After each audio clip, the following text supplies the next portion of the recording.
কাকা বাবু কমরেড মুজফফর আহমেদ এক আপোষহীন বিপ্লবী। ভারতের বুকে কমিউনিস্ট আন্দোলন এবং সংগঠন যারা গড়ে তুলেছিলেন তাদের অন্যতম। বর্তমান বাংলাদেশের নোয়াখালী জেলার সন্দ্বীপের মুছাপুর গ্রামে কমরেড মুজফফর আহমেদের জন্ম।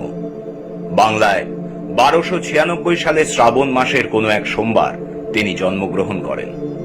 বাবা মনসুর আলী ছিলেন সন্দ্বীপ আদালতের মুক্তার, মা চুনা বিবি। কাকাবাবুর নিজের কথায় তাদের দরিদ্র পরিবারে কারো জন্মদিন পালন করা হতো না। মায়ের মুখে শুনে শুধু সাল, মাস এবং বারের কথা তার মনে আছে।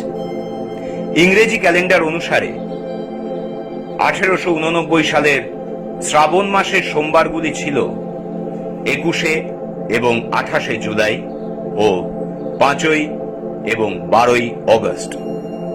এই 4টে দিনের মধ্যে কোনটি তার প্রকৃত জন্মদিন তা জানার কোনো সম্ভাবনা ছিল না। এই অবস্থায় অগস্ট মাসের 5 তারিখ তার জন্মদিন বলে তিনি ঠিক করেন। তাই 5 অগস্ট তারিখেই কাকাবাবুর জন্মদিন পালন করা হয়।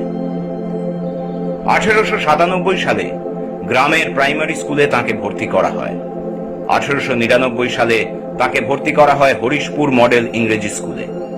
কিন্তু সেই সময় পরিবারের আর্থিক অনটনের জন্য তিনি 2 বছরের বেশি ওই স্কুলে পড়তে পারেননি।